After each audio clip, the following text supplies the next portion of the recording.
हरे कृष्णा। हरे कृष्णा प्रभु जी। हरे कृष्णा प्रभु जी। हरे कृष्णा प्रभु। हरे How's Krishna. everybody? हरे कृष्णा प्रभु जी। हरे कृष्णा। हरे कृष्णा प्रभु जी। हरे कृष्णा। हरे कृष्णा प्रभु जी। हरे कृष्णा। प्रभु जी। हरे जय कृष्णा। भगवान। हरि बोल। जी हरे कृष्णा। हरे कृष्णा प्रभु जी। माता जी हरे कृष्णा। नमिता माता जी, शालू माता जी हरे कृष्णा। हरे कृष्णा प्रभु। हरे कृष्णा प्रभु। जय हो। हरे कृष्णा प्रभु जी। हरे कृष्णा। सुनैना माता जी, हाउ आर यू? दंत पत्नी माता जी हरे कृष्णा। हरे कृष्णा प्रभु जी। ओ हरे कृष्णा पूर्ण माता जी, कैसे हो? Good, thank you. आप सुनाइए, परिवार में सब दया आपकी। ओ प्रभु की दया। Hare Krishna, thank you so much प्रभु। Hare thank you. And Mother Mary is there as well. Hare Krishna, Mother. Hare Krishna Prabhuji. How was your week? Well, wonderful, Mother. How are yours? It's beautiful weather here, and I'm sure it is in Toronto too. Yeah, it is. Especially today was very nice. Very, very nice. And I see Alesh there hiding there. Radha Hare Krishna. Yes, I'm here, Prabhu. Hare Krishna. Hare Krishna. Okay.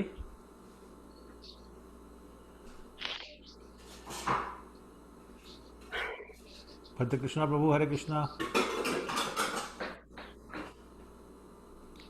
A lot of people, are a lot of couples are like that, right? Like Bilal, also, Omar. Yeah, but Bilal, so they're working apart. But the value of the apartment is the same. Value की बात नहीं होती, काम की बात होती है, पैसों की बात।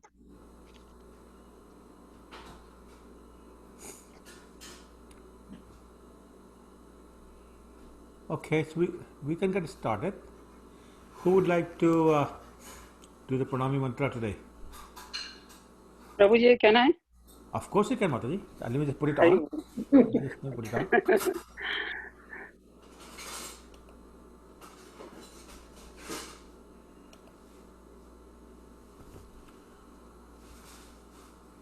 There you go.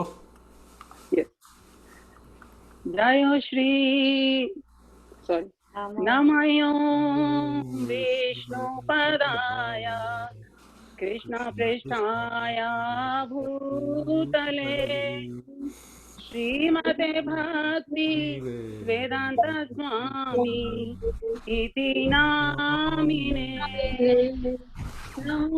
नमस्ते सरस्वती देवे गौरवाणी प्रचारिणे निर्विशेष शून्यवादी पाश्चात्य देशतारिणे जय श्री कृष्ण चैतन्य प्रभु नित्यानंद श्री अद्वैत गदाधर श्रीवासादि भक्तवृंद गौर भक्तवृंद जय गौर भक्तवृंद हरे कृष्णा कृष्णा कृष्णा हरे हरे हरे राम राम राम हरे हरे हरे कृष्णा कृष्णा कृष्णा हरे हरे हरे राम राम राम हरे हरे हरे कृष्णा कृष्णा कृष्णा हरे हरे हरे राम राम राम हरे हरे। थैंक यू प्रभु। हरे कृष्ण। वाञ्छा कल्पतरु कृष्णोदय पतितानां पावनेभ्यो पतितानां पावनेभ्यो वैष्णवेभ्यो नमो नमः। वैष्णवेभ्यो नमो नमः। जय श्री प्रभुपाद की की जय। जय। Thank you so much, mother. Very nice. Hari बोल। Hari Bol. Okay, so any questions from last week?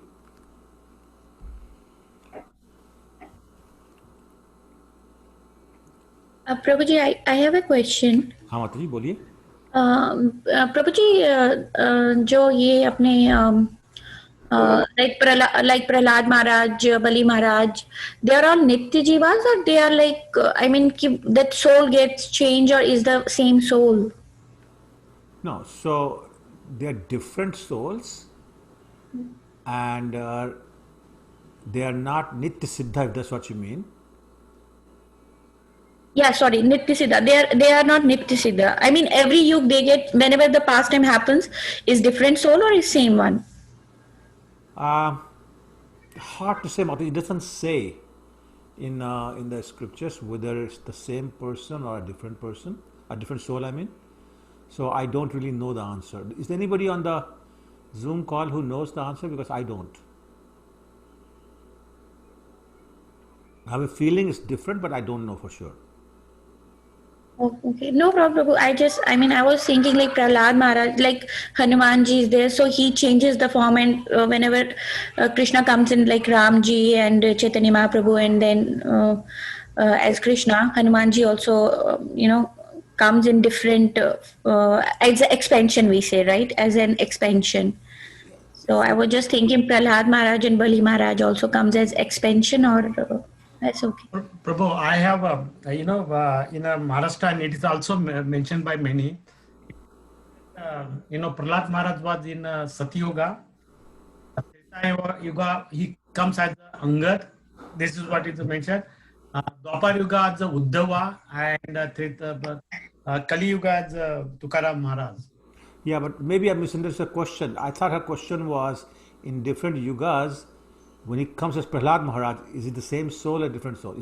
Was that the question, or was what he's answering the question?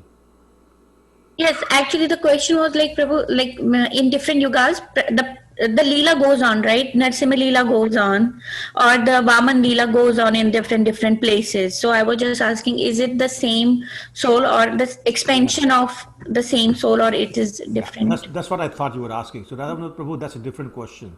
Okay. But thank you, Prabhu, for that also. I didn't know that also. Okay. Yes. It's good to know that also. Yes, of course. Okay, all right. So once again, Hare Krishna, everyone, and we'll move on to today's topic because it doesn't look like anybody has any questions from last week. So this is basically a continuation of the pastimes from last week. So does anybody remember what was the main pastime that we discussed last week? Yes. If you had to give a title, what would be the title? Samundar Manthan. Yes, exactly. Churning of the ocean was the main topic. So basically where we left was that Bali Maharaj had been revived by Shukracharya. Shukracharya, thank you. And then he went to his kingdom. So Shukdev Goswami is explaining to this whole story to Parikshit Maharaj, and he mentioned that after Bali Maharaj was enthroned, Lord Vamandev appeared and he begged for 3 pieces of land from him. And Parikshit Maharaj wanted to know, first of all, why did he beg? Why does the Lord beg 3 pieces of land from a demon king? And then I hear that he took everything away from him and arrested him. So why did he do that? So that was the query that Maharaj Parikshit made to Shukadeva Goswami. So Shukadeva Goswami said that, after the fight between the demons and the demigods that we discussed last week, and you remember he was defeated and he died, but was revived by Shukracharya. And because Shukracharya revived him, Bali Maharaj accepted Shukracharya as his spiritual master. And Shukracharya is a Brahmin, so all the Brahmins were very pleased with Bali Maharaj for accepting Shukracharya as his spiritual master, and they engaged him in a fire sacrifice, a very special fire sacrifice that's known as Vishwajit. Most of you know Vishwa means the world or the universe, and Jit means the one who has conquered or to conquer. So basically, the idea was you perform this fire sacrifice, and you'll be the master of the whole universe because you'll win everyone. And when the yajna was performed, the fire sacrifice was performed, a lot of things came out of the fire as a gift or as a result, if you want, of the fire sacrifice. A chariot came, yellow horses came, a flag marked with a lion came, a bow came out, lots of celestial armors came out, and 2 quivers of arrows. Now, these quivers are very special in that you may start with just 2 arrows in the quiver when you start the battle, but the quiver never empties. So new and new arrows keep coming, and depending upon what your desire is, that certain type of arrow comes in. So it could be a fire arrow, it could be a nuclear bomb arrow, it could be a water arrow, it could be a typhoon arrow, and things like that. So they all come out. So they're celestial in that sense. And Bali Maharaj, his grandfather, everyone knows who Bali Maharaj's grandfather was, right? Who was the grandfather? Prahlad Maharaj. Very good. Yes, Prahlad Maharaj, correct. Yeah. So Prahlad Maharaj, his grandfather, gave Bali Maharaj a garland of flowers that would never fade. And Shukracharya himself gave him a conch shell. So Maharaj Bali was equipped with all this as a result of the fire sacrifice, and therefore he started on this journey to win over the entire universe. And of course, when the fire sacrifice finished, he offered his obeisances to Prahlad Maharaj, who was present, and all the Brahmanas and Shukracharya. And on Shukracharya's encouragement, he equipped himself to fight with Indra and proceeded towards Indrapuri. What's Indrapuri? Anybody? What is Indrapuri? Indrapuri, I'm sorry, I can't hear you. Heaven. I'm sorry? Svargaloka. Where Indra lives? Yes, where Indra lives, exact. That's the literal meaning. So yes, heavenly planets, correct. But in the heavenly planets is planets. So there's a Puri means city or town. So like we know Jagannath Puri, that's the city or town of Lord Jagannath. So Indrapuri is the place where Indra resides, the town or the city where Indra resides. Anyway, so Bali Maharaj along with his soldiers went all the way to Indrapuri. And when he got to the outskirts of Indrapuri, he blew his conch shell and attacked the Indra's kingdom from all directions.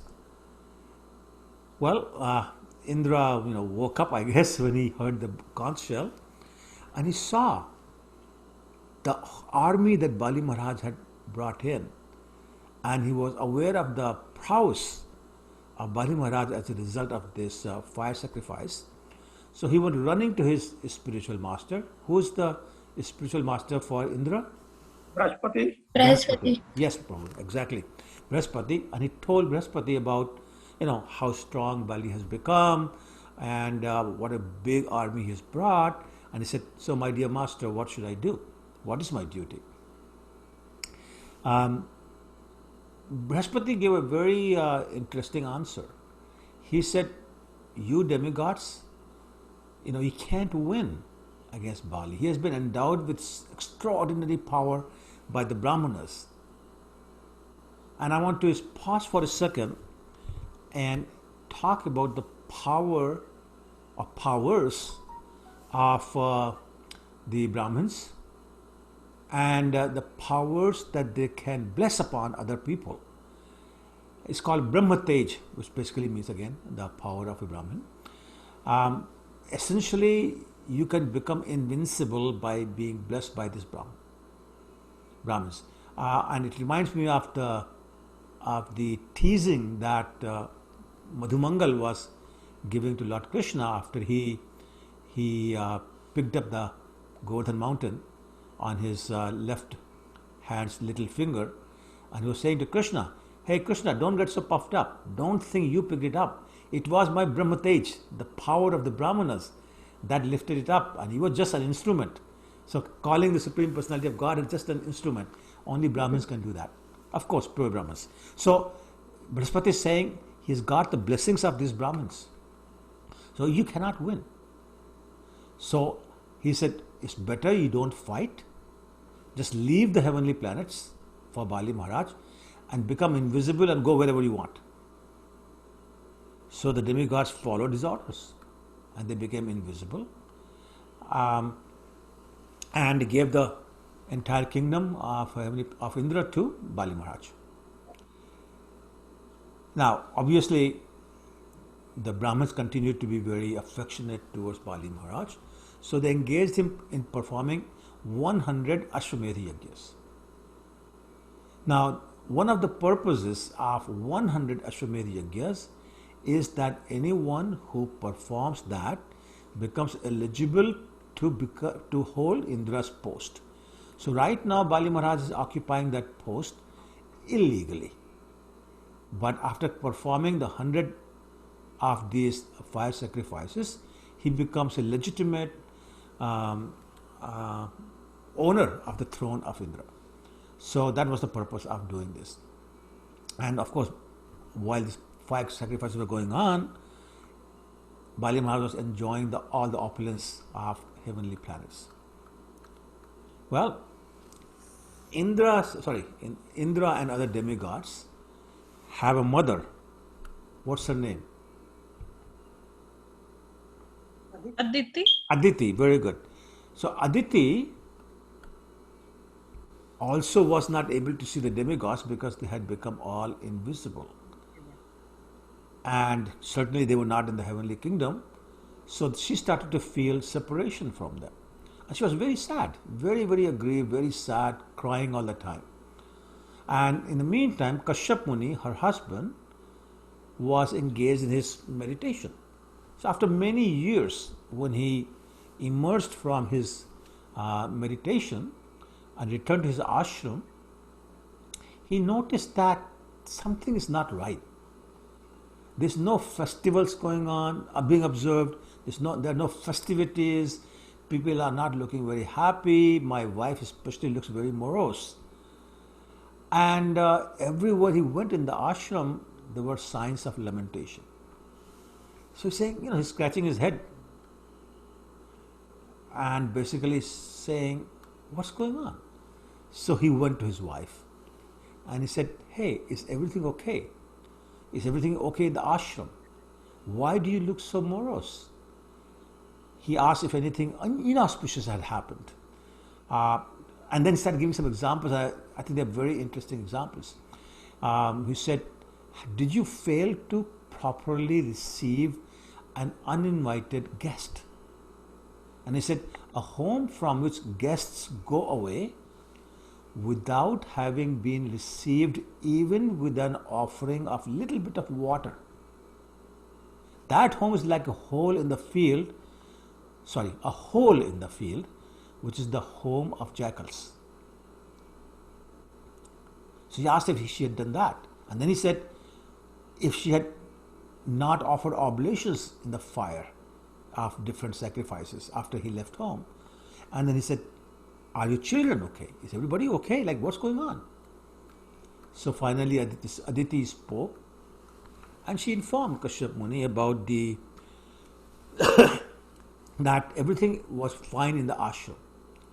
But she was lamenting the absence of her sons, whom she was no longer able to see because they had run away from their place and had become invisible. And then she requested him. She said, you are so powerful, so please you tell me, and you're so intelligent and wise and everything else and learned, so please tell me how my sons could return to heavenly planets and reoccupy their position and their thrones and start having the good time again. And being a mother, she wanted all the good fortune for her son. So she says, this situation currently is not acceptable.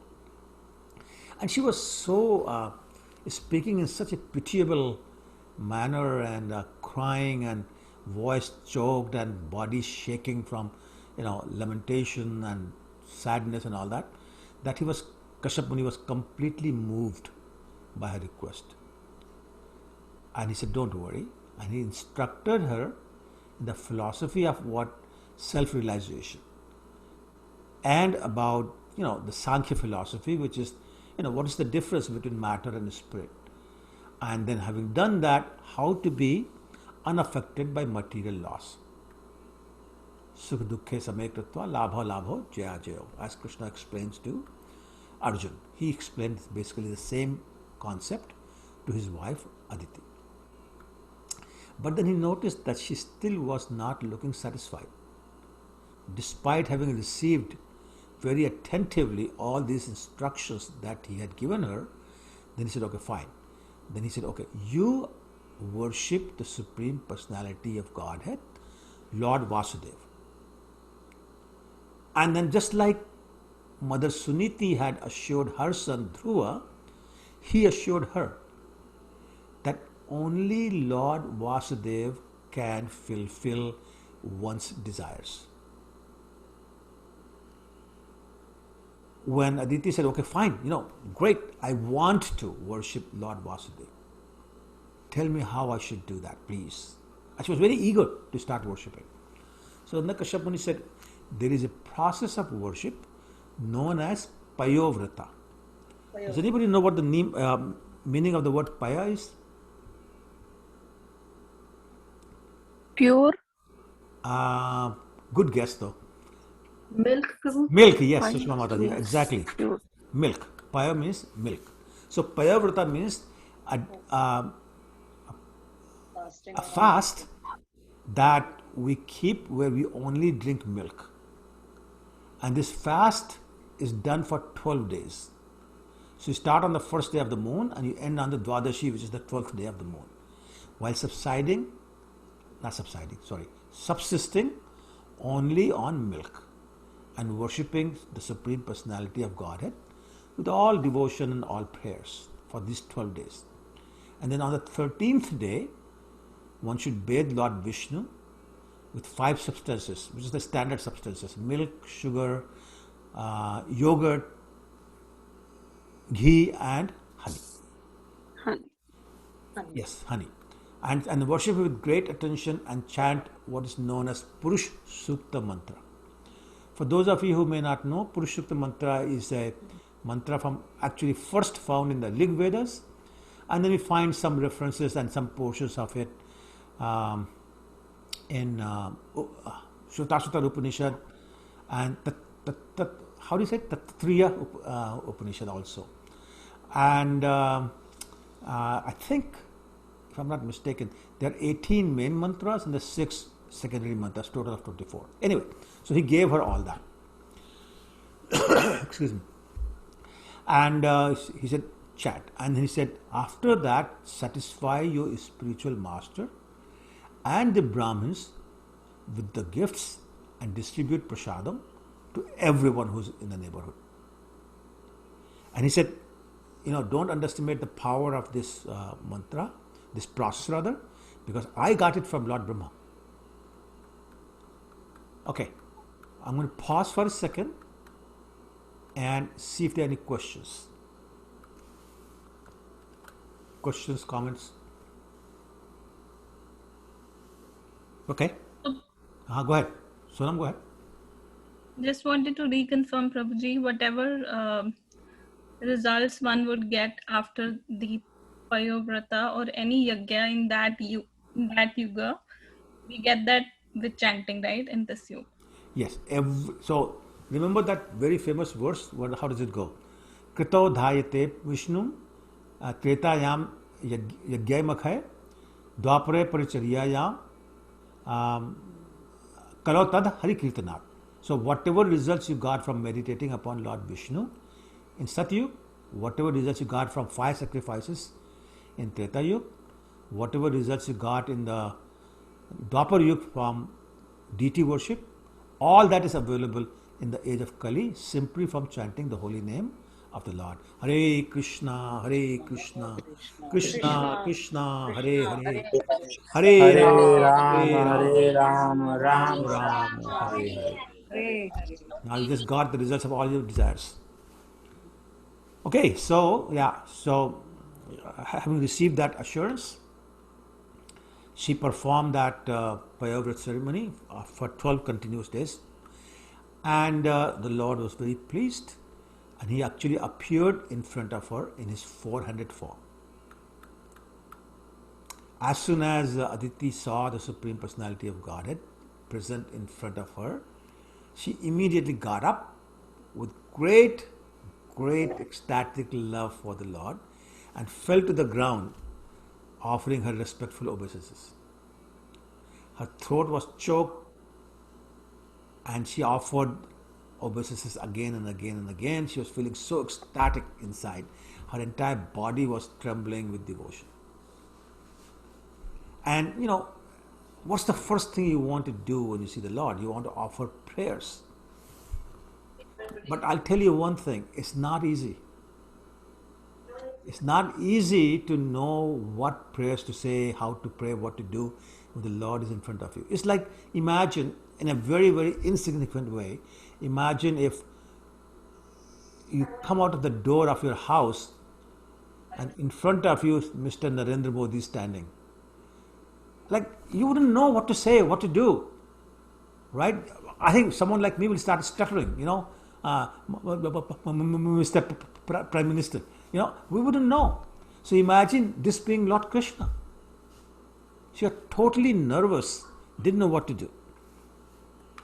But anyway, very quickly, she was able to, with the glance from the Lord, she was able to start offering her prayers after some time. And she offered her prayers while observing the beautiful, beautiful, beautiful face of the Lord. The Lord was very, very pleased with her. And he said, "My dear mother, I will become your son. I'll come as my plenary expansion and I'll become your son." And he said, "I already know what your desire is. I know that you want your sons to regain their lost reputation and their lost opulence and live again in the heavenly kingdoms, just like they did before. So I got it." And he said basically the same thing that Brihaspati had told Indra. He said, "In my opinion, the demons are at this time unconquerable because they are being protected by the Brahmins. Therefore, no use trying to fight them at this time. It's the wrong time." So, remember, I'm just going to digress just a little bit. Remember when we were doing the story of Lord Ram, we talked about muhurtas. And what did Jatayu say when Lord Ram said, "You knew you cannot win against Ravan. He's younger, he's stronger, he's got weapons, you have nothing. Why did you still fight?" He said, Knowing you could win. Had I been able to, make him wait, then if you told us in the class that if Ravana would have taken Sita at that point of time, then Sita wouldn't have returned. So he was waiting for the opportune Muhurat to come, or maybe that Muhurat to pass by and cut that time for a while. Excellent, exactly right. So basically, the point was the time that Ravan was kidnapping Mother Sita was the right time, and he wanted to make it the wrong time. Similarly, you may recall when the demigods had gone to the Lord, when the battle was going on, Lord said the same thing. This is not the time for you to win. This is not favorable to you. This time is favorable to the demons. So go ask for a truce. And that's how the whole churning of the ocean had started. So he's saying, the Lord is saying, that time is still not favorable to the demigods, it's still favorable to the demons, so don't fight. And so that's basically what he told her, that that no use fighting at this time for the demigods, we just wait. And he said, don't worry, I'm very satisfied by the observance of Payovrata by you, and I will find some way to favor you and your sons. So go back and start serving your husband, Kashyap Muni. So she said, great. She offered obeisance again. The Lord disappeared and she waited. And, just like the Lord had said, Aditi got engaged in the service of her husband, Kashyap Muni. And after some time, Kashyap Muni could see the Lord in his heart. So remember, same identical story when Lord Krishna appeared in the heart of, whose heart did he appear in? Devaki. Sorry? Devaki Mataji. The first. Vasudev. Vasudev. Vasudev is Krishna. Vasudev, his father. And similarly, in the past times of Lord Chaitanya, he appeared in the heart of Jagannath Mishra, absolutely. Jagannath Mishra. And then in both cases, he transferred from the heart of the man into the heart of the wife. So same thing here. So the Lord appeared in the heart of Kashyap Muni, and then from there he was transferred to the heart of Aditi. Exactly. And Lord Brahma is observing everything. Once he understood that the Lord has already gone into the womb of Mother Aditi, he showed up and offered his prayers to the Lord, just like they always do whenever the Lord comes to the material world. Okay, so then after some time, the Lord appeared from the womb of Aditi, and just like Krishna was, this time also the Lord was completely equipped with he appeared in his 400 form and was equipped with the conch shell, disc, club and lotus flower. His bodily hue was blackish, he was dressed in yellow garments, and after giving his darshan, so to say, he assumed the form of a dwarf. The word Vaman actually means dwarf. So Vaman Dev means the Lord who appeared as a dwarf. And so as soon as he appeared, all sorts of sages showed up, the great sages showed up, and they performed and the demigods and all those people, they showed up. And they performed the birthday ceremony or appearance ceremony of Lord Vaman. And then, it doesn't say, but after a little bit of time, there was a sacred thread ceremony. In Sanskrit, it's called Upanayan Sanskar. So in that, the tradition is that people come and give gifts. So some of the gifts that the Lord received are obviously very appropriate gifts. So the sun god, he uttered Gayatri mantra. Brihaspati, the spiritual master of the demigods, offered sacred thread. Kashyap Muni, the father, quote unquote father, offered a straw belt. Mother Earth gave a deer skin. Moon god gave a stick, Brahmadanda. And Aditi gave cloth for his underwear. And Indra gave an umbrella. Lord Brahma gave a water pot. And the 7 sages offered kusha grass. So if you have seen a picture of Lord Vamandev appearing at the fire sacrifice place of Bali Maharaj, these are the things he's wearing. He's wearing deer skin, he's got his danda in his hand, he's got an umbrella above his head, He's got a water pot, and kushagrass, of course, all the brahmacharis, they carry. He's got a sacred thread also. So these are the things that he received during his sacred thread ceremony, and this is what he was wearing when he came to the sacrificial arena where Bali Maharaj was offering the fire sacrifice. It's mentioned in Srimad Bhagavatam that it was a place called Bhragu Kach, and it is on the northern side of Narmada river. And I mean, you can imagine the Lord is transcendental, his effulgence is transcendental, and you may recall when Lord Chaitanya went to visit the Mayavadi sannyasis headed by Prakashananda Saraswati, he sat, where did he sit? Who remembers? Where did the Lord sit, Lord Chaitanya, sit when he went to visit Prakashananda and his troop of Mayavadis? In the ground. The entrance to the hall where the devotees keep their shoes and chappals like that. Where they wash their feet, yes. Wash And their the feet. garbage is there. So like dirtiest place you can imagine, he sat there. But what happened? Prakashananda Saraswati and the Mayavadis were totally attracted to see in that direction because it was so effulgent. Chaitanya Charitamrita is more effulgent than million suns. So that's the effulgence of the Lord.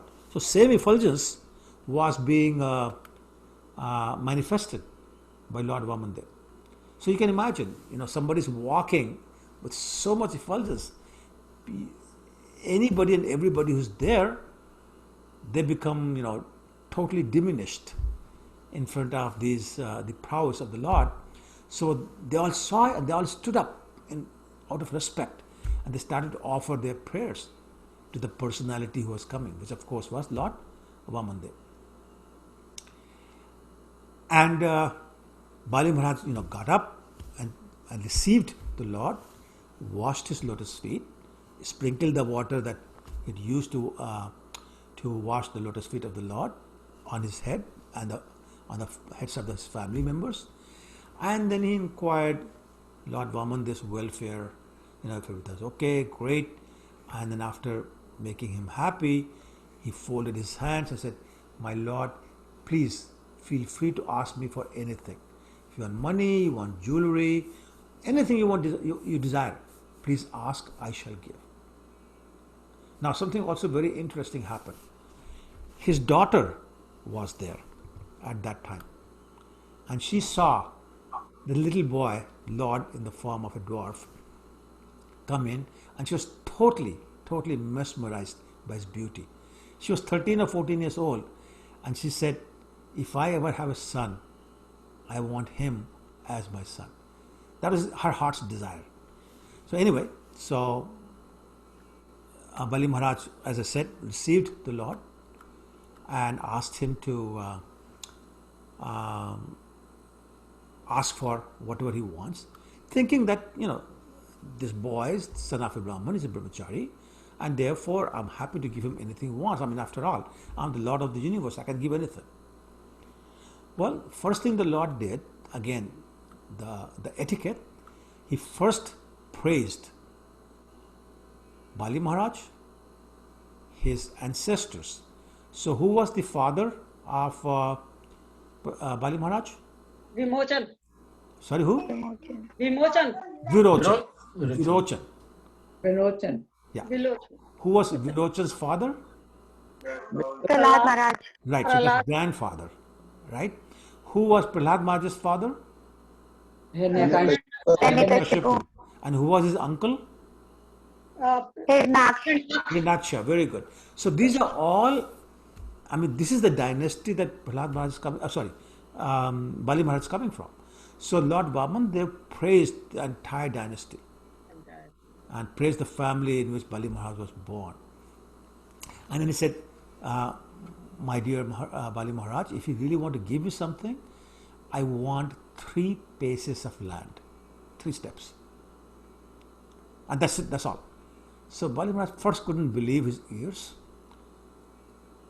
Then he laughed at this, what he thought was a very childish request, and said, "My dear Brahmin, you're so unintelligent because you're a little boy. You're only asking for 3 paces of land. for someone who can give you Everything. entire islands. I mean, the whole universe is mine. You can ask for that. And actually, that reminded me of another example that Srila Prabhupada often gave. And that was, Prabhupada said, if you go to a billionaire after a great deal of trouble, get an appointment and you see him, and if all you do is ask for $5, there's no one more unintelligent than you. So basically, Bali Maharaj was thinking like that as well, that how unintelligent this little boy is. He's asking me, the emperor of the universe, for 3 pieces of land. But the Lord Vamandev said, listen, if I'm not satisfied with 3 pieces of land, then surely I will not be satisfied if I had whole island, or if I had, all the 7 islands. I have 1, then I want 2. If I have 2, I want 3. If I have 3, then I want 7. There's no end to this if I'm not satisfied. And he actually gave examples of Maharaj Prithu and Maharaj Gaya, who were not satisfied even though they actually possessed the entire universe consisting of the 7 islands. And we know that in the present day and age, we have so rich people. We can talk about Bill Gates, we can talk about Warren Buffett, we can talk about all sorts of other people.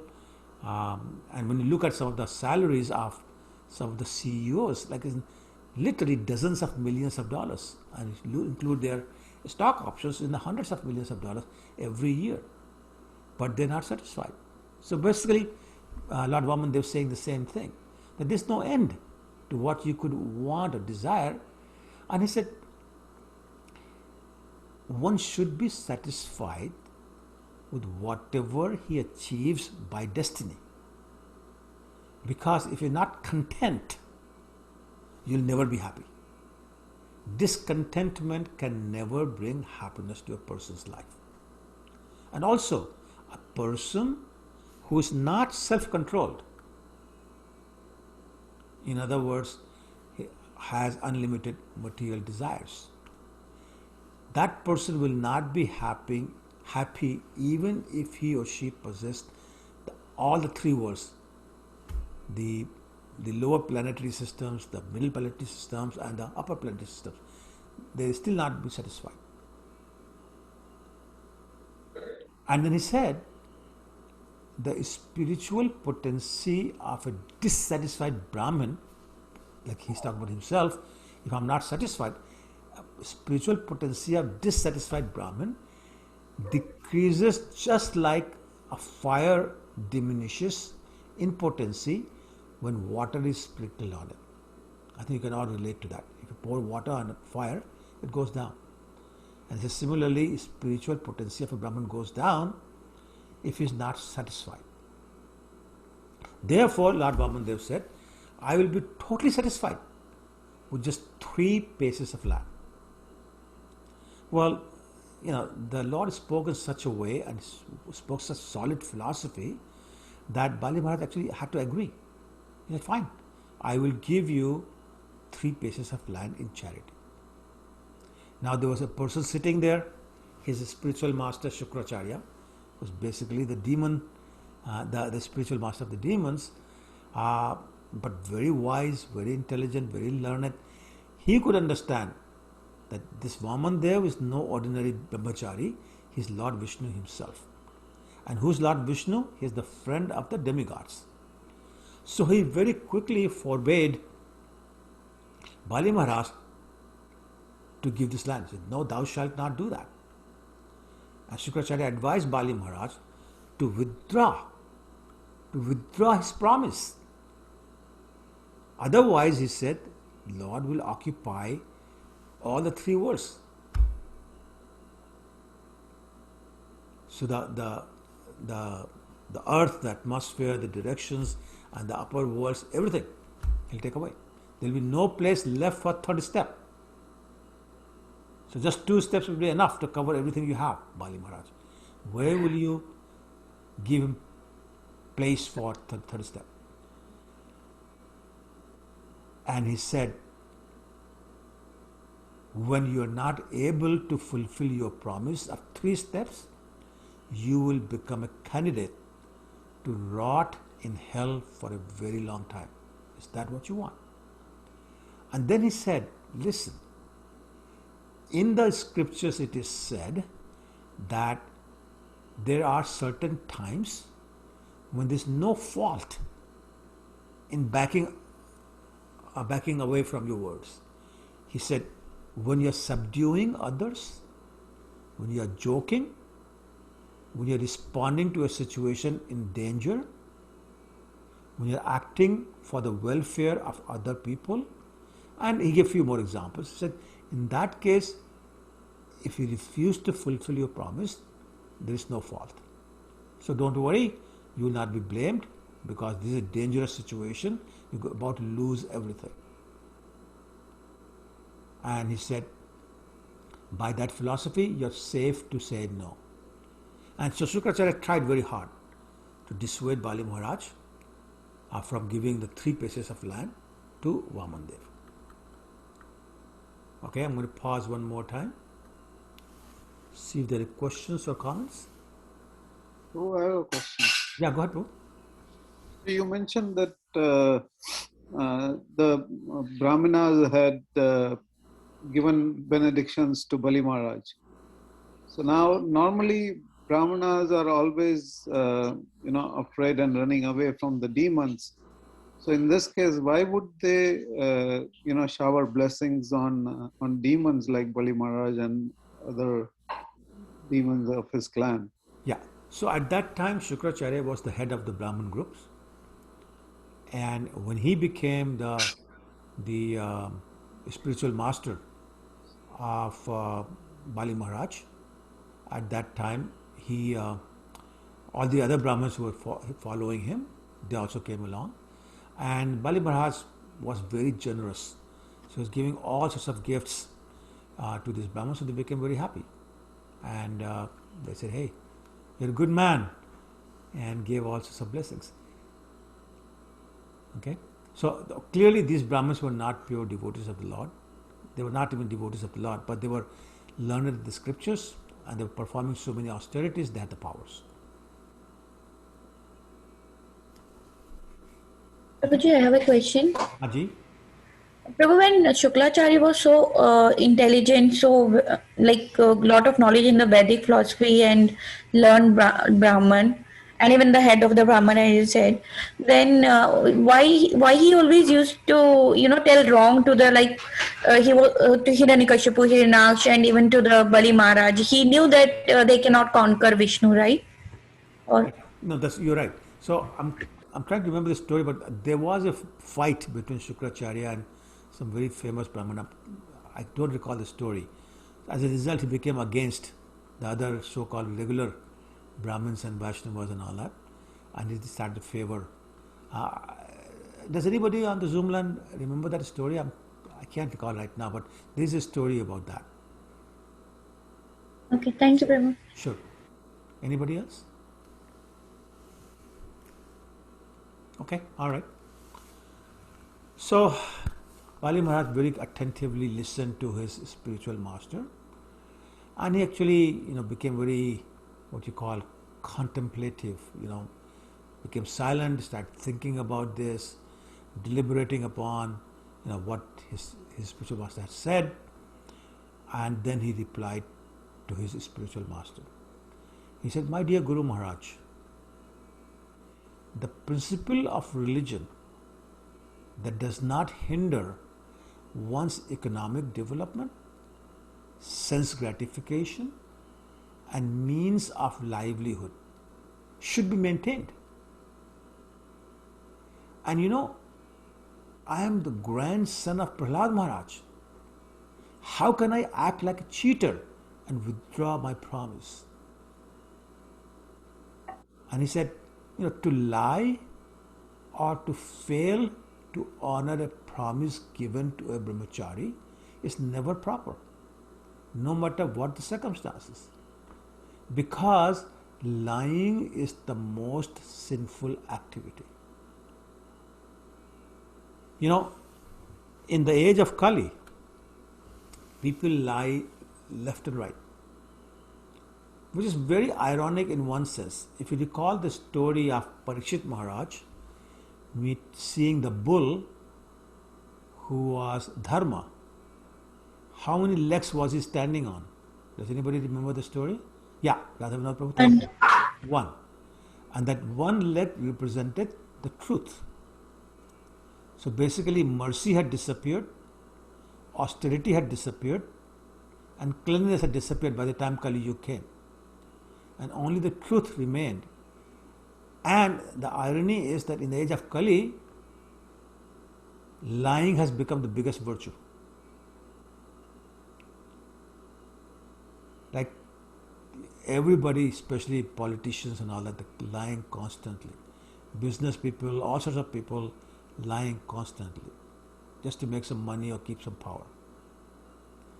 So here, Bali Maharaj is saying, no, he's not in Kali Yuga. Of course, this is Satyug. He is saying that lying is the most sinful activity. And he said, even Mother Earth once said that she can bear any heavy thing except a person who's a liar. And Bali Maharaj added that, look, I don't fear going to hell. I don't fear becoming very poor. I don't mind being or drowning in an ocean of distress.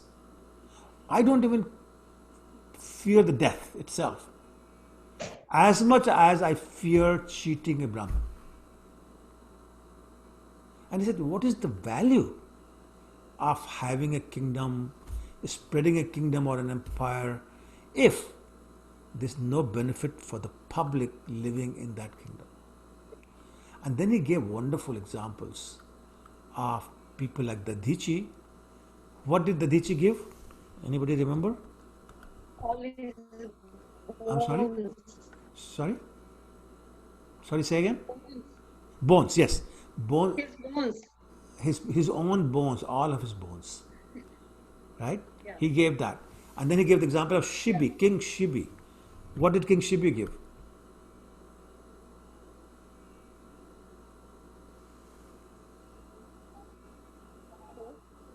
Oh, silence. Okay, King Shibi was famous. Sorry, somebody want to say something? अपना मांस दिया था, flesh. Actually, King Shibi, yes. So there's a whole story about the demigod deciding to test him, and so Indra came disguised as a eagle, and somebody, I forget the name, came disguised as a pigeon. I think Varun Dev Prabhuji. Was it Varun Dev? Yeah. Thank you, Prabhuji. Yeah. Came disguised as a pigeon, and the pigeons took shelter of the King Shibi and said, this eagle wants to eat me, please save me. So King Shibi stopped the eagle and said, don't do that. And the eagle said, well, I'm going to take your shelter also. Now I need food. So what do I do?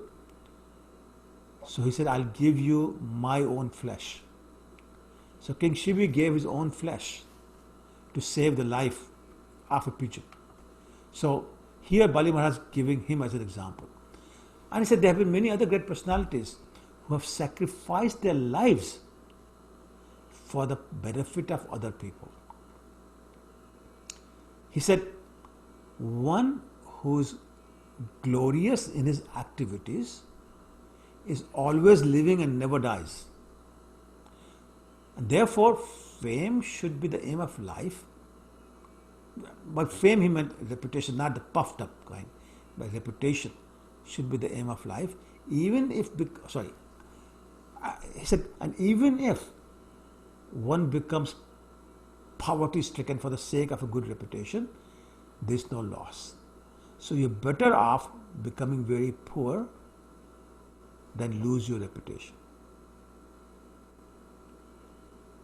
And he said, or at least he thought in his mind, that even if this brahmachari standing in front of me is Lord Vishnu, he has come to me begging. Now I don't care if he arrests me or even kills me. I will not retaliate, even though he is my so-called enemy. So Bali Maharaj considered all these points and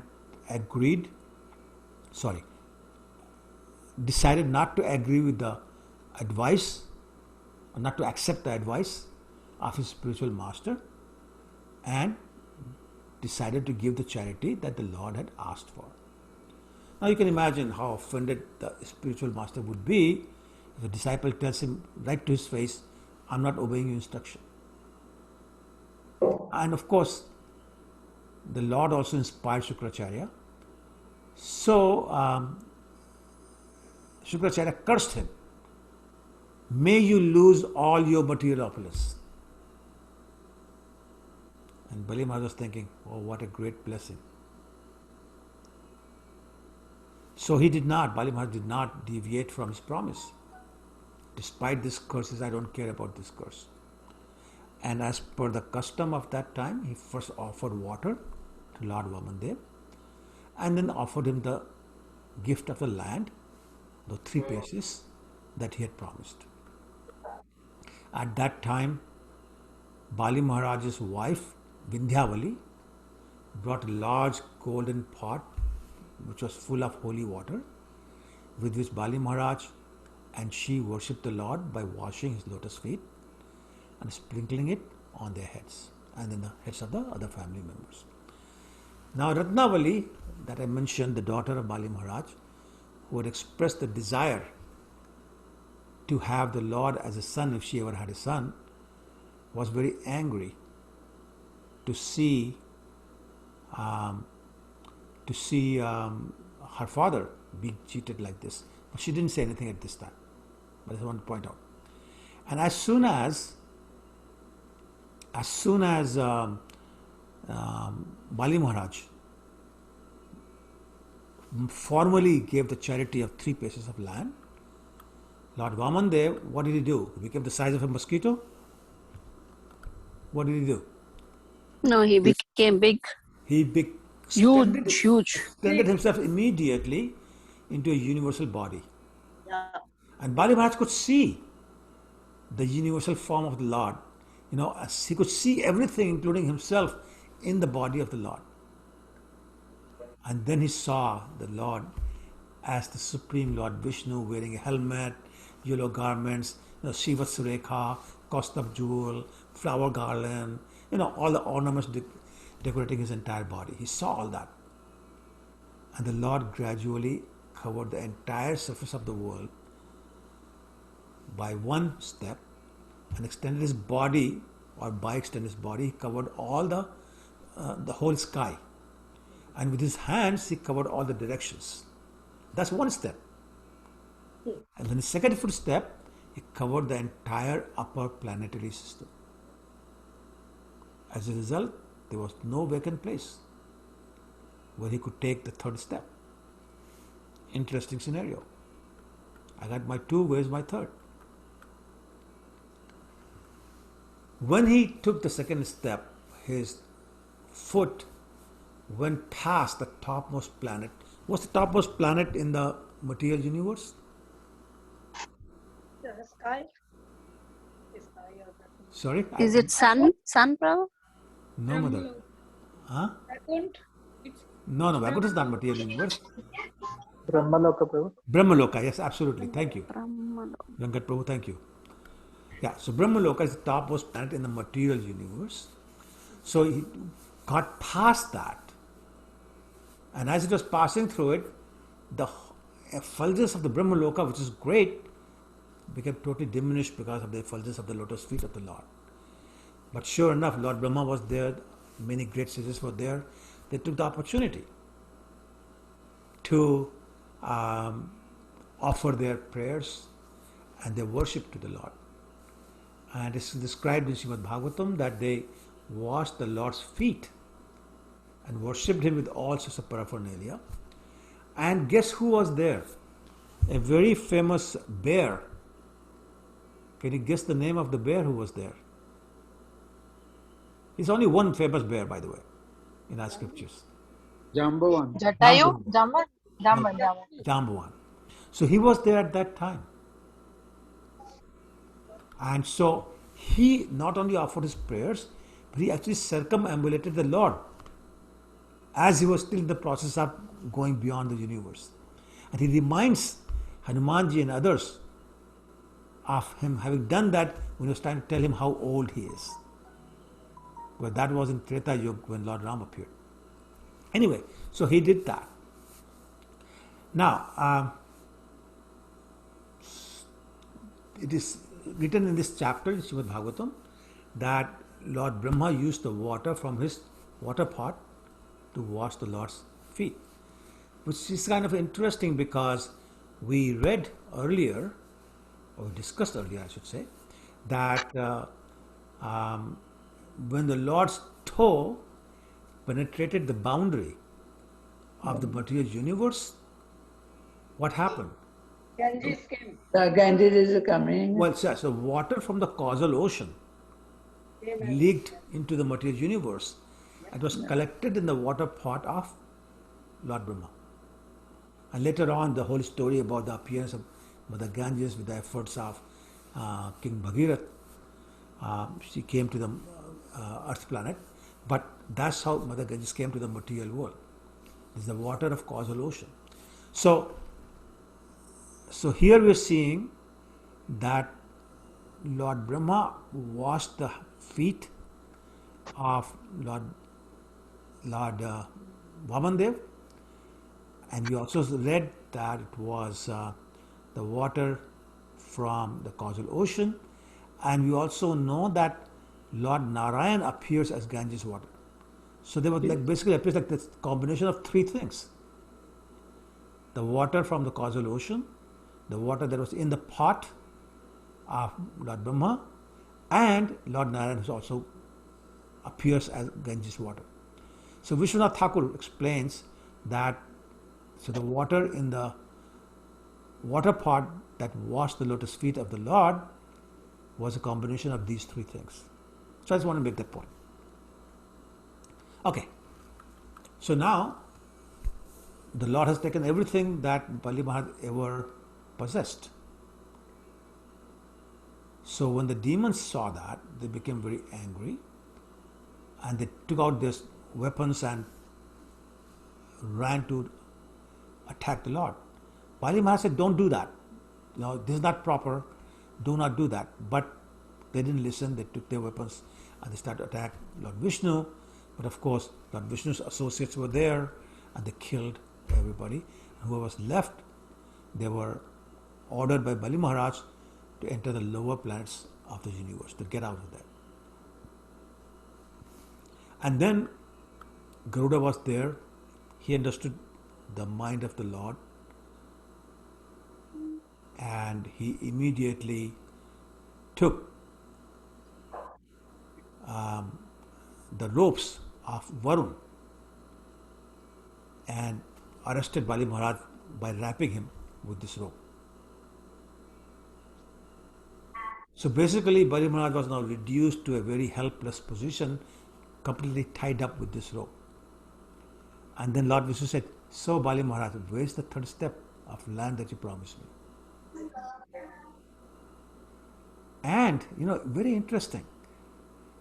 Because Bali Maharaj was unable to fulfill his promise, the Lord told him to go down and live in hellish planets for a few years. And that's where Ratnavali, the daughter, comes back again.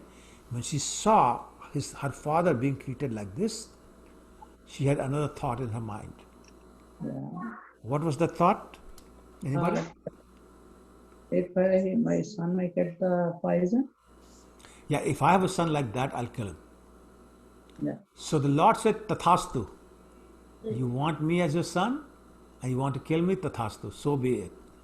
So she became Putana and she gave her breast milk to the Lord and was killed in the process. So both her desires were fulfilled by the Lord. Okay. Now, Bali Maharaj was a very honest, truthful person. And when he realized that I'm not able to keep my promise, he became actually very scared. He said, he said to himself, anyone who deviates from truthfulness becomes insignificant in the eyes of society. And he said, an exalted person can suffer the consequences of hellish life, but is very afraid of being defamed for deviating from the truth. So Bali Maharaj very happily agreed to accept the punishment that the Lord gave him to go to hell for a few years. And he was thinking, this is really ironic, because in my dynasty there were many asuras, demons like Hiranyakshar, Hiranyakashipu, who because of their enmity towards the Lord were fighting with him, but they achieved a destination more exalted than many of the mystic yogis. Sahyaj Mukti and all that. And then Bali Maharaj specifically remembered the determination of Prahlad Maharaj in devotional service. So Prahlad Maharaj was his role model. So he considered all these points and he decided, he being Bali Maharaj, decided to give his head in charity as the place for Vishnu's third step.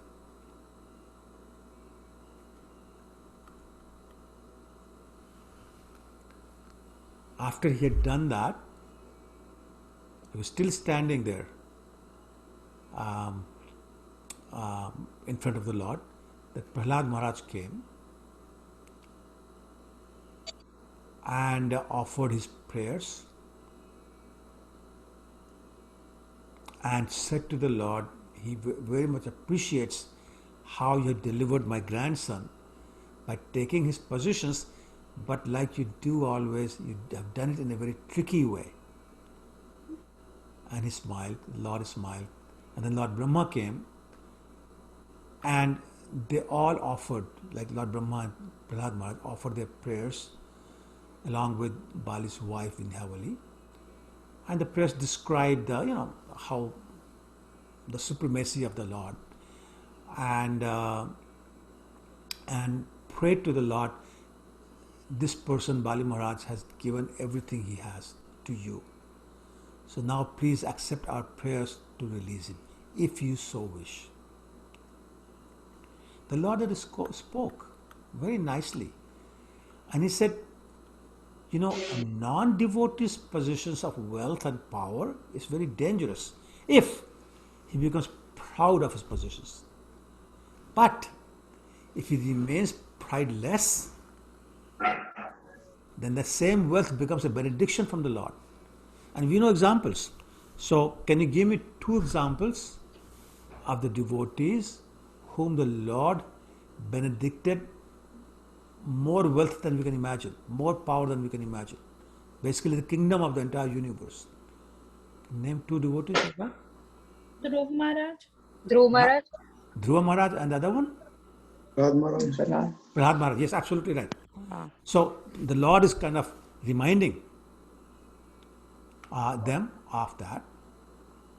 And then the Lord said, Bali Maharaj has become the most famous demon because in spite of becoming bereft of all material opulence, he continues to be fixed in his devotional service, just like his grandfather Prahlad was. And he said to Bali Maharaj, to Prahlad Maharaj and Lord Brahma, that Bali will assume the post of Indra during the period of Savarni Manu.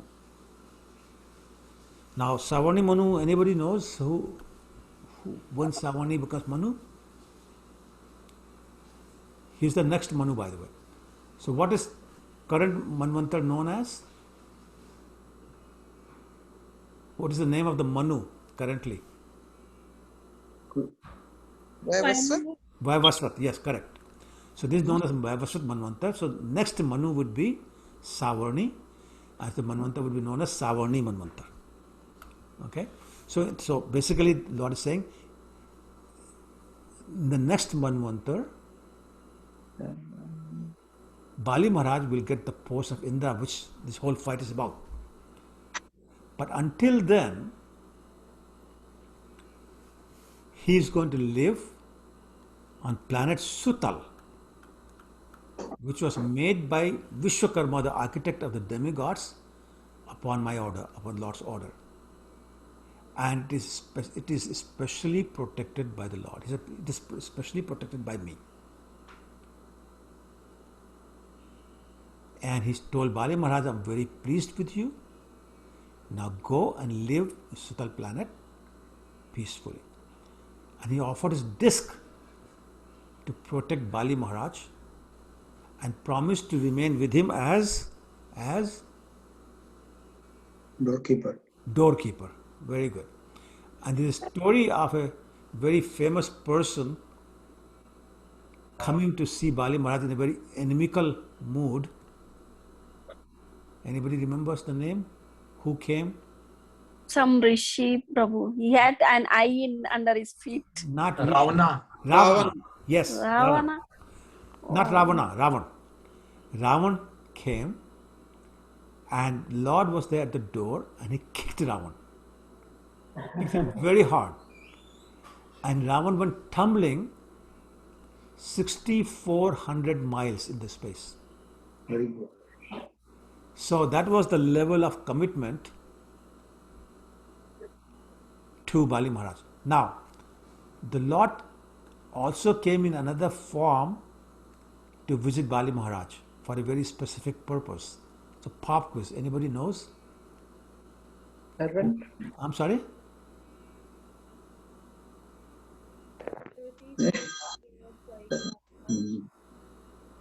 Lord Krishna. So why would Lord Krishna visit Bali Maharaj? Okay, another hint. It's Vasudeva Krishna who went to visit. So why? Because his mother asked for something. What did she ask for? When Mother Devaki asked him to bring back all the babies as Very he good. brought back his teachers. Exactly. I mean, when nobody knows the answer, Sonam does. So yes, exactly right. That's the correct answer. So that's why Lord Krishna had gone to bring back this. Sorry? Somebody should put. I'm going to put everybody on mute.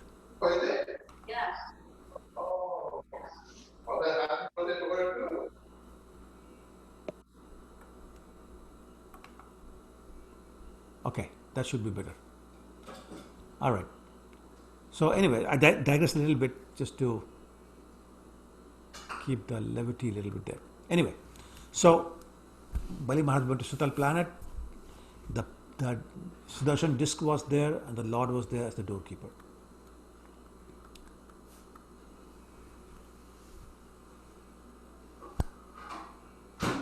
I mean, Bali Maharaj was a wonderful devotee. So as the Lord was giving his instructions, Bali Maharaj totally understood the highest goal of life, highest gain of life is to become a pure devotee and fully surrender to the Lord.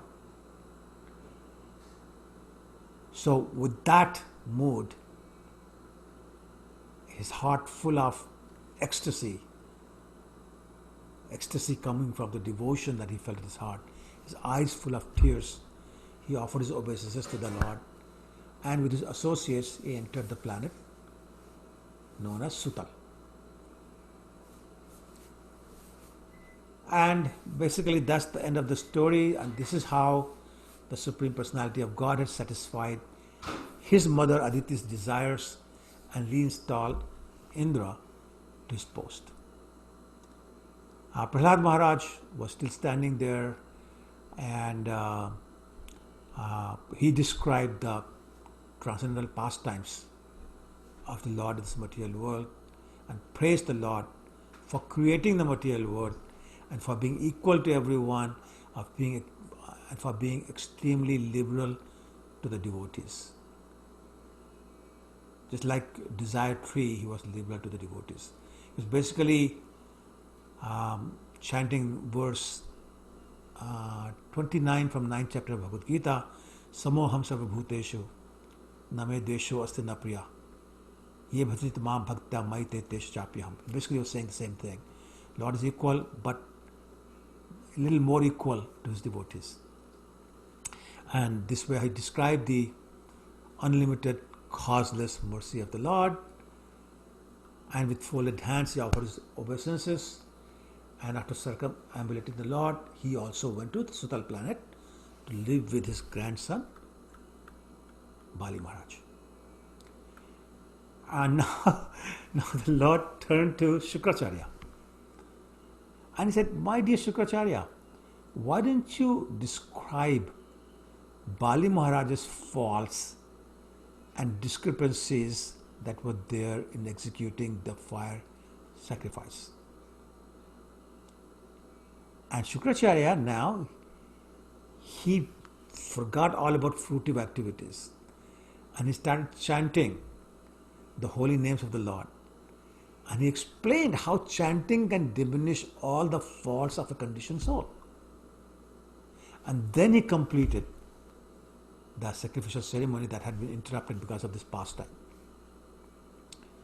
Of course, all the saints said, my dear Lord, you are the benefactor of Indra, and you have given back the kingdom of Indra to Indra, and clearly you are the maintainer of all the affairs of this universe. And they offered their prayers and obeisances, and then everybody started proceeding towards the heavenly planet. So Indra, feeling great degree of obligation, placed Lord Vamandev in front of him, and followed by all the demigods and sages, they re-entered the heavenly planets. And the saints, the demigods, Indra, everybody continued to offer their praises and continue to glorify the Lord again and again. And the chapter ends by saying that the most auspicious thing that a conditioned soul can do is to chant and hear about the glories of the Lord. Shravanam Kirtanam. So I'm going to pause and see if there are any questions. We have some time today. So please. Yeah, Prabhu. Yeah, bro. Yeah, go ahead. Yeah, Prabhu. Question is, Bali Maharaj, he gave everything, so it's called Atma Nivedan, right? Correct. Now, question comes there, he circumstantially, he was made to give that. Can we just think like that? Because, he had a desire, he thought that anyway, because he was talking all about, material and all those philosophy he gave every time. And they said, anyway, if Vishnu is taking, so let it be. Anyway, it's going to go. So how much we can say that it was from his heart coming, or it's by circumstantially he gave it up? Well, let me ask you a question, a hypothetical question in return. Yeah. Your Guru Maharaj says you do something. Yeah. What would it take for you to say no to him? Yeah. So, right? Yes. So this is what Bali Maharaj did. He didn't make an emotional decision. Mm-hmm. His logic was, if this is the Lord, yeah, then I'm happy to give everything. If he's not the Lord, he can't harm me. Right? So, knowing that he's the Lord, he said, I will go against my spiritual master because he's telling me not to serve my Lord. Okay. If that's not a devotee, I don't know what is. So that is the Atma Niveda. Okay. Yeah, So, but basically, imagine giving everything you have, including your own body. Yeah. So yeah, that is Atmanivedana. And that's why Bali Maharaj not only became a Mahajan, he also became the prime example of someone who followed the process of Atmanivedan. Because remember, he wasn't chanting or Yes, hearing that's the glories of Lord. He wasn't doing the other 8 processes before. This was now, this time. But one time only it took for him to do Atmanivedan. And how long have we been trying? Yeah. Right? We haven't done. So yeah, it's very creditable. Very, very creditable. So it's no surprise that it's glorified by the Lord. It's glorified in Srimad Bhagavatam. Prabhu, I have just another question that the Devki's sons, you mentioned the link. How come Bali Maharaj had those children? No, so that's where they went. Okay. That's where they went. They had nothing to do with Bali Maharaj, just this, go there. Okay, it happened. Okay. Lord Krishna knew that that's where they are, so he went to stay there. Remember when he had to get his spiritual master's son? Yes. He knew where to go, right? I mean, Lord knows. Yes. So he went straight to Yamraj and said, hey, please return him. Right? So that's what Krishna said, I know everything, so I know what happened. And so he goes just exactly where he doesn't have to look around, he doesn't need what do you call it? He doesn't need a GPS basically. Thank you, GPS. He doesn't need a GPS. No thinking twice. Right, no thinking twice. He knows exactly where to go, how fast to get there. He knows it all. That's the beauty of the Lord. Omniscient. Knows everything. Right? Prabhuji, can I ask a question? It's not that relevant, but since from this pastime we get the lesson from Bali Maharaj that even if the person is your guru, but that person is asking you not to offer yourself or offer anything to Krishna or Lord Vishnu, you can go against those instructions. But in Kali Yuga we see, I'm talking about India, there are many so-called gurus. They not necessarily, ask their disciples to not to worship Krishna as Supreme Personality, but they promote the demigods worship as the Supreme Personality of Godhead. So in that case also, can those gurus be rejected? Well, so first of all, when we say guru, there's another qualification that's automatically implied, and that word is bona fide. So if it's not a bona fide guru, it's not a guru. And then what is the definition of a bona fide guru? There are many definitions. One is given by Lord Chaitanya in Chaitanya Charitamrita, where he says, Kiva Vipra Kiva Nasi Shuddha Keno Noe, Jai Krishna Tattvaveta Sai Guru Hoy.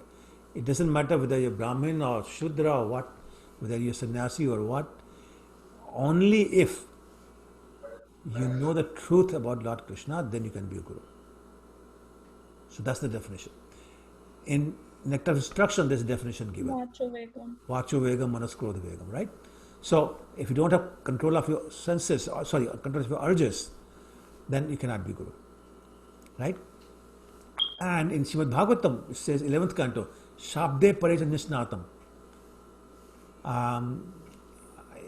If we don't understand the scriptures completely, the translation is if you have not bathed in the scriptures, which means you understand this inside out, and upsamashitam, if you have not taken complete shelter of the Lord, then you cannot be guru.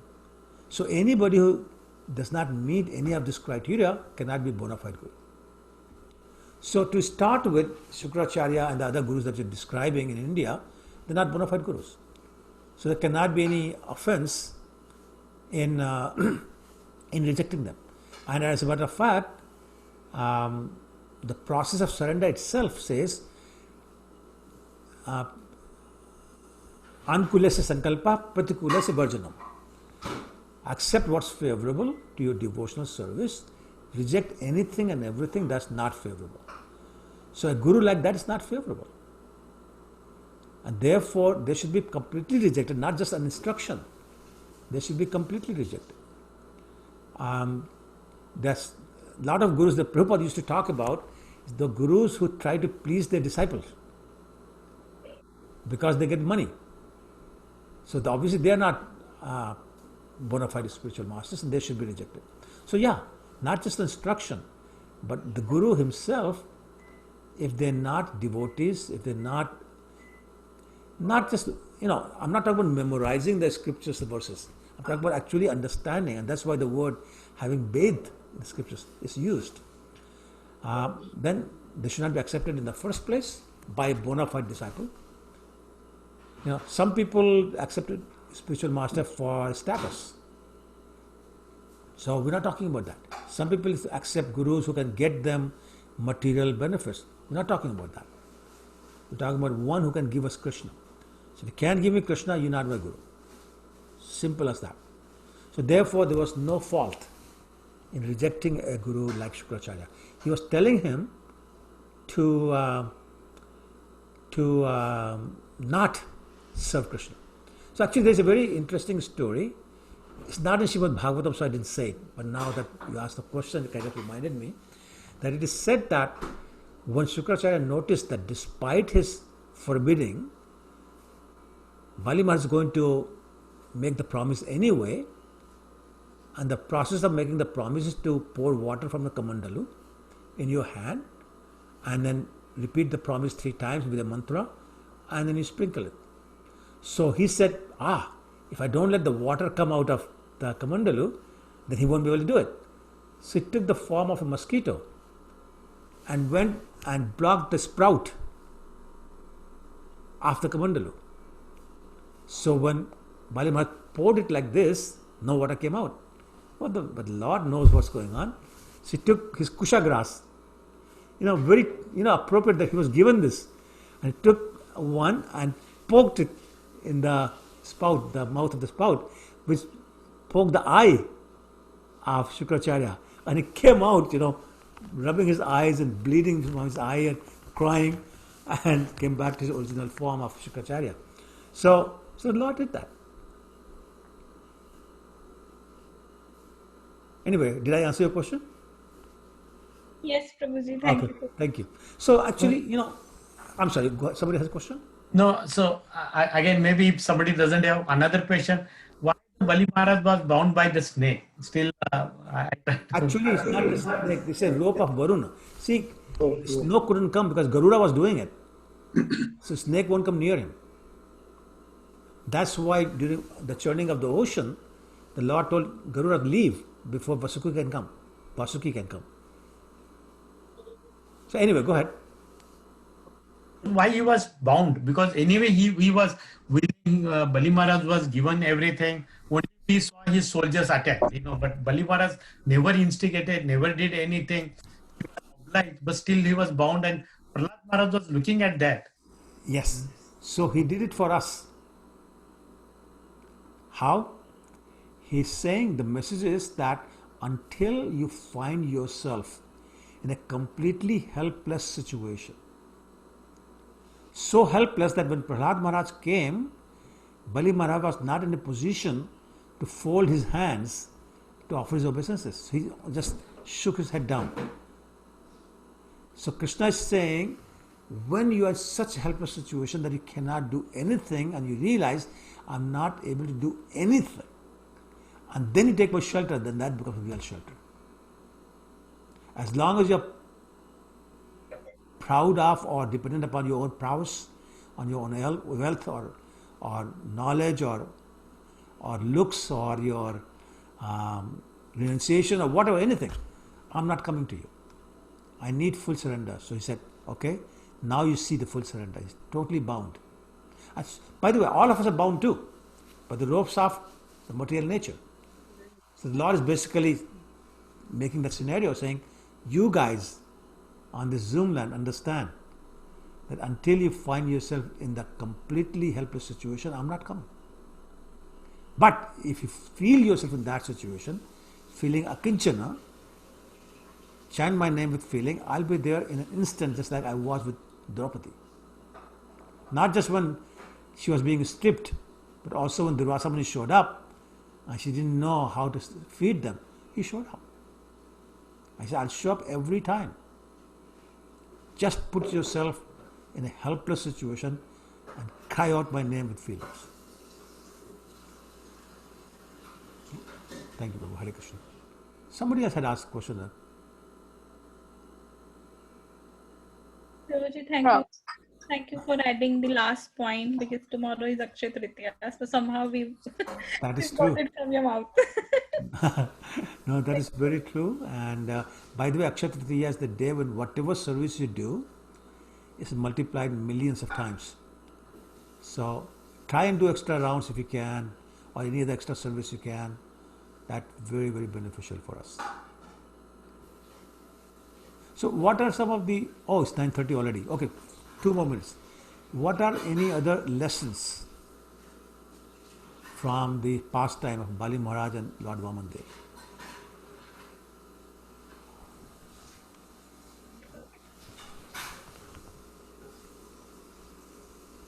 One is, I'm going to say one. There's a handle. I'm sorry? One is, you cannot be happy if you're not content with your life. If you're not accepting whatever destiny has given you, you cannot be happy. So to be happy, we have to learn to be content, which means to accept whatever the destiny has given us. In the Nectar of Instruction, the second verse says, Atyahara prayasascha. Over endeavoring is not conducive to our devotional service. Just endeavor as much as necessary. Yatharaham upayunjita. And use it all in the service of Krishna, then you will be happy. So that's another lesson. Any other lesson? Prabhu, Ji. sorry. Go ahead. Sorry. No, go ahead. This doubt is striking me. God has kept one of his foot on the earth, like the ground part you are saying, and one on the universe. But when he put the foot on the earth, that means whatever is there on the earth, it's all been occupied, right? No, his leg went around. It went around, covered everything. So that means even the king is also included in that, right? So Of course. why the third foot on his head then? How is it considered the third place then? Once again, he covered it, but he did not put his lotus feet, or foot I should say, on the head. So Bali was inside. That's why he said, he saw the universal form. He saw him inside, which is different from being outside and having the Lord put his lotus foot on him. So you cannot put your foot on somebody who's inside your body. You can put your foot only on the person who's outside your body. Okay. Right? So he is not occupied then at that He's time. not occupied. No, he's not occupied. Okay. Prabhu, I have another question. Thank you. Sure, Prabhu, go ahead. So You you don't mind just to turn said, the video on, please, if you don't mind. oh, sure. Thank you. So you just said that excessive working is not good for our devotional service. Mm-hmm. Or like working over hard or overtime. Over endeavoring, yes. Yeah, over endeavoring. So we are not very intelligent. We don't even know what is over endeavoring and what is not. You're talking about me now. Go ahead. No. So like, for example, when before COVID, we thought everything is like, for example, okay, we are not over endeavoring, and then all of a sudden, this whole thing comes, and then you realize, oh my God, you know what? I should have been working hard. So we are not intelligent enough to know, like what is over endeavoring or what is not over endeavoring. So Sure. how do we solve that puzzle? Yeah, it's a very good question with a very easy answer. Prabhupada said, if you are unable to finish your rounds and do whatever service you're committed to do because of your other activities, then you're over endeavoring. Very simple answer. So if you are able to finish your 16 rounds of whatever you have committed to and whatever the service you're committed to, if you're able to do that, then whatever you do is not over endeavoring. But if you can't find time to do your rounds, then you're over endeavoring. Thank you, Prabhu. Very simple answer, Prabhu. But excellent Thank you. question. Yeah. Okay. Anybody else?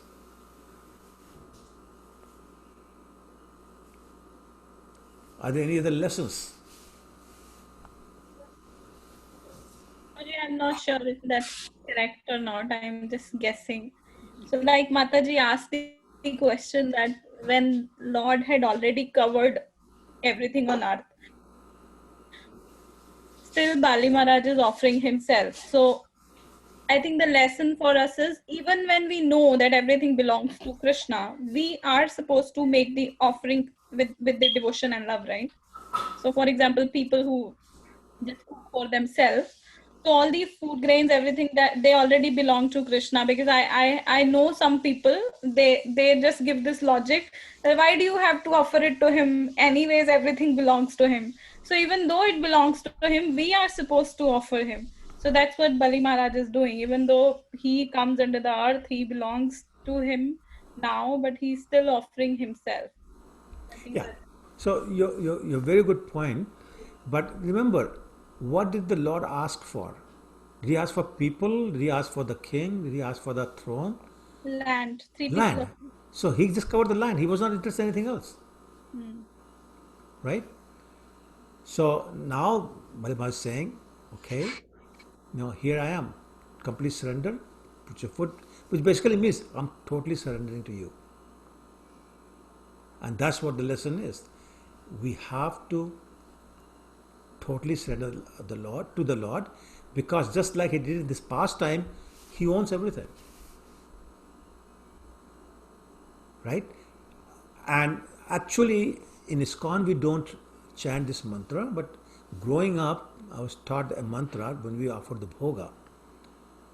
And it said, Tvadiyam vastu govindam tubhyamev samarpaya, which says that whatever I'm offering you is yours to start with. But I'm offering it to you anyway. Why? Because I got my love mixed in it. And that's why they say the Lord doesn't accept the material thing you have given. He doesn't eat the puri, he doesn't take the sabji. He tastes and relishes the love with which you're offering. Right? Because that's the only thing you have that you can give to him that's not originally his. It's coming from him, but it's not his. He says, that's yours. Your feelings are yours. And that's all you can give to the Lord. Otherwise, like you said, everything is his anyway. So we're not pleasing the Lord by giving an opulent bhoga. We're pleasing the Lord by giving our feelings of surrender, of love to him. And that's why he's happier eating the banana peel from the wife of Vidura than the 56 varieties of Vyanjan at Duryodhana's house. Yeah. Right? When Vidurji tried to stop his wife from giving the banana peels, Lord Krishna stopped Vidur. He said, it's been 2 million years since I tasted the fruit that good. So don't stop this now. Right? So Lord's mood is different. But you're right. Whatever we offer, it's all his to start with. Only thing we can do is add our love and then offer. The Lord takes the love, returns everything else. And that's why when you offer 4 puris, you get back 4 puris. You don't get 3.5. Right? Unless you're a very special devotee. There are some stories where the whole thing disappeared. But that's different. We're not there yet. Everything basically belongs to him. Absolutely right. Absolutely right. We also belong to him. I think Definitely. this will be a very nice reminder when we are making puris next time. So we got to add our love and devotion. Yeah, what an explanation, Prabhu. It just stuck in the mind now. Now, sometimes I feel only one fruit and keeping only 2 fruit. My daughter was asking, there are so many idols and you keep only 1 fruit. How is it enough for all the gods? She was asking me.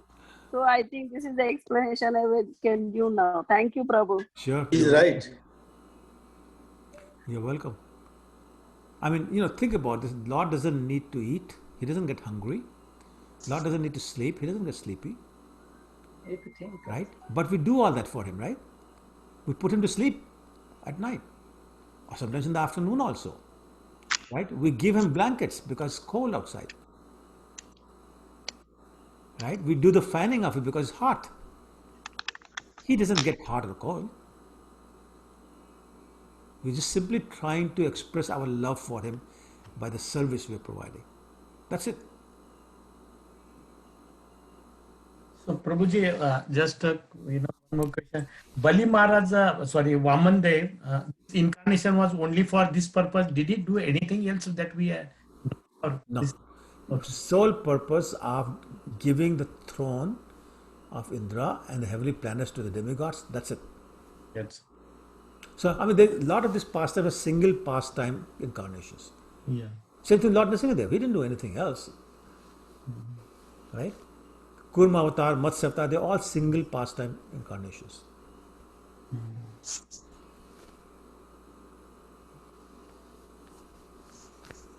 Okay, I think we're 10 minutes overdue. Prabhuji, I have one question. Oh, Mataji, go ahead. Yeah. Not related to today's lecture, Okay. but the last time I missed the lecture because of the technical problems. Oh. My internet was not working at that time. I was waiting, but it was not working. Oh no. So the whole week I searched on the YouTube your lecture, but I couldn't find it. Last week's lecture.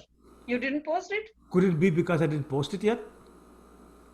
Yeah, I could not get it. So could it be that I didn't post it? Is it possible? I don't know. You posted No, I'm just joking. No, it's been very, very busy for me and I have not posted it. Okay, that's okay. Because the whole week I tried, I should read, I should listen, but I could not. So that's why Yeah, no, sorry about that. I've just been very, very busy. it's okay. There are a few actually I owe to people to send out. It just takes a little bit of time because I have to convert it from Zoom to YouTube and get it there and send the email and all. So it just takes a little bit of time. I just got Because I was thinking like I am not able to find or something wrong again with my computer. No, you're fine. You're fine. Okay, thank you. Okay, thank you. Okay, anybody else? Okay, then I'd like to thank you again for your patience and for your attention. Vancha kalpatarubhishya kripasindhubhyo patitanam pavanebhyo Vaishnavebhyo namo namo Srila Prabhupada ki Jai. Thank you, Prabhu. Thank you so much for today's class. Thank you, Lord. Thank you, Prabhu. Thank you very much. Thank you so much, Appreciate all of Prabhuji. your Krishna. time. Absolutely Hare wonderful Krishna. class, Prabhu. Thank you very much. Thank I you, always learn Prabhuji. something Thank new. you. Hare Krishna. Thank you. Hare Krishna. Hare Krishna. Hare Krishna. Thank you, Prabhuji. Hare Krishna. Hare Krishna. Hare Krishna.